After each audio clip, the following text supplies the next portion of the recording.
Imagine looking straight at a priceless artifact, but your brain just processes it as worthless junk. Yeah, like you completely miss the value right in front of you. Exactly. I mean, you have perfect 20/20 vision. You can see every single detail of the object, but you are, functionally speaking, totally blind to its reality. Which is a wild concept to start with. It really is. So, welcome to this deep dive. Today, we are taking you through a really profound shift in perspective. A complete redefinition of what it actually means to see. Right. And conversely, what it truly means to be blind.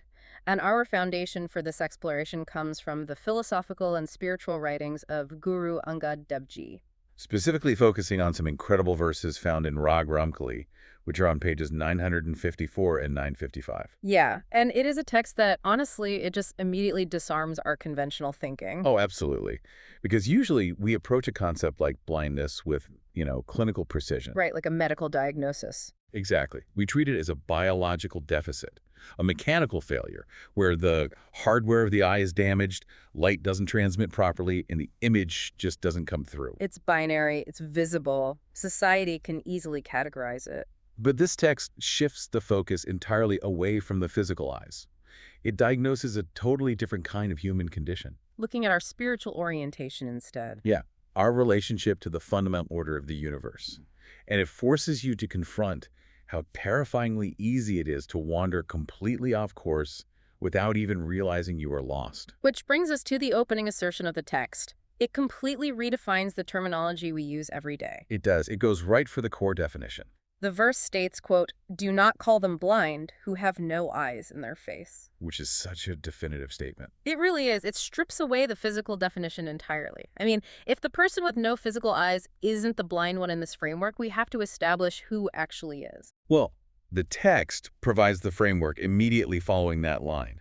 It says, "They alone are blind who wander away from their Lord and Master." Right. So true blindness, in this context, has literally nothing to do with a passive physical lack of sight. No, not at all. It is an active spiritual disorientation. It's the condition of being fundamentally disconnected from your source. From the ultimate truth of reality. Exactly. When someone wanders away, they lose their internal compass. I mean, they might be able to navigate the physical world perfectly fine. Yeah, they can drive a car, build a career, make money. Right. Accumulate wealth, all of that. But they're moving through life without any awareness of the deeper current of existence. This presents such a fascinating scenario for those of us walking around with flawless eyesight. It really flips the script. It does. The text is arguing that physical sight is irrelevant to spiritual direction. Someone with 20/20 vision can be the one who is completely, hopelessly blind. And it introduces a very specific peril with that. Oh, right. The part about following others. Yeah. What happens when a spiritually disoriented person decides to follow someone else? The text warns, he is truly blind, who follows the way shown by the blind man. Wow. That line highlights a compounding effect of spiritual ignorance, doesn't it? It really does. Because if true blindness is a state of being spiritually lost, then choosing to follow a guide who is also spiritually lost. It guarantees you're going to walk that exact same disoriented path. Precisely. You inherit their blindness. And in our modern world, we see this constantly, Oh, everywhere. People are always looking for guidance. Right. For leadership, for someone to just tell them how to live. But they often choose guides based on totally superficial markers. Like charisma or confidence. Confidence, wealth, status, all things that can be perceived with physical eyes. Yet if that guide is spiritually disconnected, following them only deepens the wanderer's own lostness. Think of it like driving. Say you possess perfect vision. You can read a highway sign from a mile away. Okay, I like this analogy. But you are stubbornly following a broken GPS that is confidently instructing you to turn right into a swamp. A swamp you can clearly see. Yes. Your eyes are working flawlessly. You can physically see the water approaching. But because you have surrendered your navigation to a blind guide... The broken GPS? Exactly. You end up driving straight into the ditch anyway. And that echoes another crucial line from the text, which asks, why should the one who can see get lost? Because a person with actual spiritual vision would evaluate that broken GPS, recognize the swamp, and just reject the instruction. They possess the internal discernment to say no. Right. But when a person is spiritually blind, they lack that discernment entirely. They wander away from the Creator, and they blindly follow others who are also wandering. It becomes a collective lostness. A society of the blind leading the blind. And they all convinced they know exactly where they are going because they can physically see the road in front of them. Which is terrifying, honestly. So if physical sight doesn't prevent this wandering, the next logical question is, what drives the human mind to wander in the first place? That is the core issue. Right, because if there's an absence of spiritual vision, what takes its place? Nature does not allow for a vacuum. No, it doesn't. If a person is disconnected from this ultimate truth, something else is going to rush in to fill that empty space in their consciousness. And the text provides the exact mechanism for this. It introduces the concept of the hukam. Hukam. Can you define that for us? Yeah, it translates roughly to the divine command or Yeah. the universal will of the creator. It is the underlying immutable order of existence. And the natural flow of things. Exactly. And the text states very clearly that the person who does not understand this hukam is the one who should be called blind. So blindness is ignoring the hukam. Yes. When you are blind to the hukam, when you cannot perceive that natural divine order, a massive void opens up inside you. And what fills that void? Ego. The text says, quote, "Where the real thing is not seen, self-conceit prevails there. Know this well." Self-conceit. So ego isn't just arrogance here, is it? Not at all. It's almost like a survival mechanism for the spiritually lost. It's stepping in to navigate when the true compass is broken. That is spot on. Ego becomes the substitute for the divine command. When the real thing is missing from your vision, the human ego just steps right up and assumes control. It fills the vacuum. It creates this illusion of separateness. The ego tells the individual, you are isolated, you must protect yourself, you are the center of the universe. And your limited perspective is the absolute truth. Right, it's a defensive posture. The ego prefers this blindness because, well, in the dark, the ego gets to pretend it is the sole source of light. Oh, that's powerful. Wait, you mentioned earlier that the ego fills the void when the real thing is missing. I want to pause on that phrasing for a second. Sure. Because for the listener who might not be familiar with the broader context of Sikh terminology, the text often refers to the name or name in conjunction with this truth. Yes, very frequently. So what exactly does the name refer to here? Because it sounds like much more than just a literal word. That is a vital clarification. In this philosophical framework, name, or the name, is not merely a spoken word or a label. It's not just a title. No, it is the active experiential manifestation of the Creator's truth and the hukam. It is the divine presence that literally permeates all of creation. So to recognize the name is to experience the reality of the universe as it actually is, interconnected, sustained by the divine. So when the text says where the real thing is not seen, it means the individual is oblivious to this pervasive divine presence. They are looking at the universe, but they only see disconnected matter. Disconnected matter, random events, and, just opportunities for their own ego to exploit. Which brings us to a brilliant metaphor used in the text to describe this exact cognitive dissonance. The metaphor of the purchaser. I love this part of the text. It's so good. The text asks, how can the purchaser purchase the real thing if he cannot recognize it? It's such a practical question. It really is. Imagine walking into a dusty, cluttered antique shop. Sitting right there on a shelf, in plain sight, is a long-lost historical artifact worth millions. But if you aren't an appraiser... Exactly. You don't possess the knowledge or the context to recognize its value. You're just going to walk right past it. You will look directly at a priceless treasure and categorize it as worthless junk. And this illustrates the tragedy of the ego's dominance so perfectly. The real thing, the profound truth of name, is sitting right in front of the individual. It's everywhere. It is woven into the fabric of their everyday existence. But because their perception is completely clouded by self-conceit, they cannot recognize its value. They can't purchase it. Right, meaning they cannot integrate it into their lives or derive any spiritual wealth from it because they literally do not know what it is. Their ego has fundamentally distorted their reality. Filtering out the divine and leaving only the mundane. And this distortion, it creates an incredibly frustrating behavioral loop, which the text explicitly points out. Oh, the stubbornness. Yes. Describing this blind person, the verse states, he acts only as he knows, although he may be spoken to 100 times. That stubbornness is the ultimate defining symptom of the ego's control.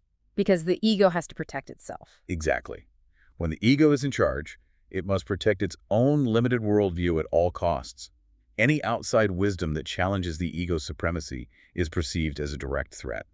So, a person of profound wisdom could stand right in front of this spiritually blind individual And explain the truth 100 times. They could lay out the mechanics of the universe perfectly. But if the listener remains that unrecognizing purchaser, they will actively reject the wisdom. They just won't hear it. They will stubbornly continue to act only on their own narrow, self-conceited knowledge, doubling down on their ignorance rather than risking the ego's dissolution. Wow. So if we are trapped in this loop of self-conceit, aggressively ignoring the real thing because our ego is fiercely protecting its territory? Which is a very common human experience. Yeah, unfortunately. Hmm. How do we break the cycle? If the truth isn't recognized in the world around us, where do we look? Well, the text makes a profound pivot right here. It turns the search entirely inward. The verse states, "Deep within the body is the fortress of the Lord, and all lands and countries." The fortress within. Yeah. And the imagery of a fortress implies something heavily fortified, something impenetrable from the outside, but also something guarding an immense treasure. And it is located deep within our own physiology and consciousness. Which is wild to think about. The text elaborates on the nature of this internal reality, actually. It says that the Creator himself sits in primal, profound samadhi. He himself is all-pervading. Samadhi being a state of deep meditation. Yes, a state of absolute deep meditative union and profound stillness. The Creator is not described as some frantic entity micromanaging the cosmos from a distance. Right, pulling levers in the sky. Exactly. Rather, the Creator exists in perfect, undisturbed stillness, pervading everything and residing right within the core of human existence. The entire universe, all lands and countries, are metaphorically contained within this internal fortress. Wait, hold on. The text says the Creator created the entire universe and, quote, remains hidden within it. Yes. So the truest truth is everywhere, all-pervading, and is already hidden inside this fortress deep within my own body. That's what it says. So if it is already inside me, why do I need an external guide? I mean, the verses emphasize the role of the guru, stating, serving the guru, the Lord is known, and the truth is revealed. And the guru has imparted this understanding. Right, but why can't I simply meditate, look inward, and find it myself? Why does the system require a guru? That is the central paradox of spiritual awakening, isn't it? The truth is indeed already inside you. The fortress is present. But we have to return to the mechanism of the ego. The ego. The self-conceit that rushed in to fill the void of spiritual blindness didn't just passively sit there. It actively altered your perception. Like it changed the locks. Exactly. Your ego has essentially changed the locks on your own internal fortress. You own the structure, but you are barred from entering it because your operating system, your mind, is fundamentally misaligned. Because you are trapped acting only as you know. Right. Your own intellect cannot break through its own self-constructed barriers. I see. You cannot use the broken compass to fix the broken compass. Exactly. This is where the specific mechanism of the guru becomes absolutely essential. The guru is not some magician handing you the truth from an external, ethereal warehouse. They aren't giving you something new. No, the guru provides the key, which in this tradition is often referred to as the Shabad, the divine word or wisdom. So serving the guru doesn't mean like physical servitude. No, it is a profound recalibration of the mind. By aligning your consciousness with the guru's wisdom, you slowly dismantle the ego's defenses. It functions almost like a corrective lens prescription. Oh, I like that. Yeah, because the guru doesn't generate a new world for you to look at. The world, the truth, the creator, it's all already there. It's been there the whole time. But you have severe spiritual astigmatism. The guru provides the exact prescription required to adjust your focus so you can finally perceive the reality that has always surrounded you and existed within you. That is a highly accurate way to conceptualize it. The guru imparts the understanding necessary to bypass the ego's distortions. To fix the vision. Yes. When the text says, serving the guru, the Lord is known, it is describing the moment that prescription aligns perfectly with your vision.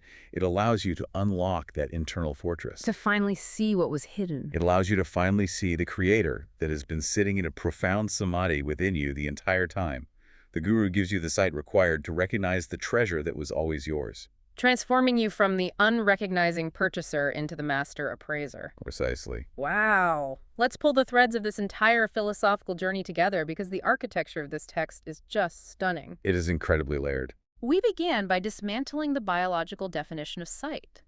Having functioning eyes means nothing if you are disconnected from the divine command, the hukam. Physical sight does not equal spiritual vision. Right.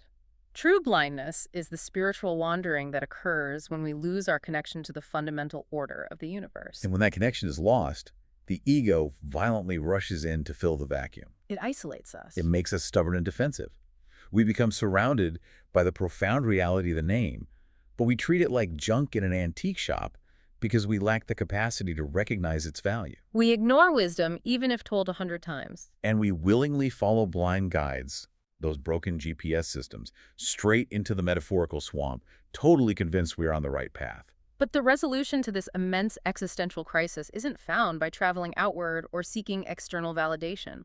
The ultimate truth is locked inside the fortress of our own bodies, resting in perfect stillness. But the challenge is that our ego has locked us out. Yes.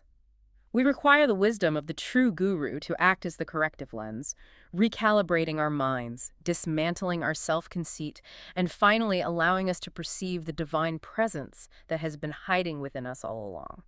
As you process all of this, it is so necessary to subject your own daily life to the diagnostic tool this text provides. Turning the mirror on yourself. Exactly. Where are the areas in your life where you are functioning as the unrecognizing purchaser?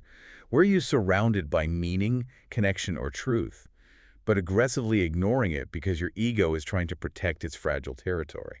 Consider the stubbornness the text describes.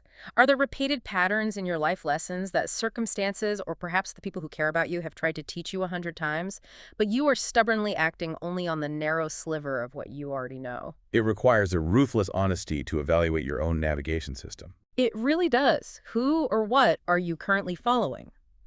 Are you allowing a spiritually blind guide, whether that is a person, an ideology, or even your own unchecked ambition, to dictate your path simply because it speaks with a loud, confident voice? Because it is dangerously easy to mistake volume and confidence for actual sight. The text forces us to recognize that the responsibility for unlocking the fortress lies in our willingness to align with true wisdom and to shed the comforting, yet blinding illusions of the ego. It's hard work, but it's the only way to truly see. As we conclude this deep dive, I want to leave you with one final lingering thought to mull over, building on the profound mechanics of this text. Okay, what is it? Well, the verses explicitly state that the Creator purposefully built the entire universe and then intentionally hid within it, Hidden right there inside the fortress of your own body. waiting in profound stillness. It is basically the ultimate cosmic game of hide and seek. That's a fascinating way to frame it. Think about it. If the Creator purposely designed the system so that the ultimate truth is hidden within the creation, what if our initial frustrating spiritual blindness isn't a bug in the system? What if it's a feature? Yes. Yeah. What if it is the intended feature? Consider the mechanics of discovery. If you were born already possessing perfect spiritual sight, already possessing the keys to the fortress, there would be no journey. You just start at the finish line. Right. You could never experience the profound, overwhelming paradigm shift of having your eyes open for the very first time. The contrast is what makes it meaningful. Exactly. Perhaps the darkness of our wandering, the stumbling through the ego's illusions, is the necessary contrast. It is the exact prerequisite required to make the moment that internal fortress finally unlocks, the moment you recognize the priceless artifact for what it truly is, infinitely more powerful.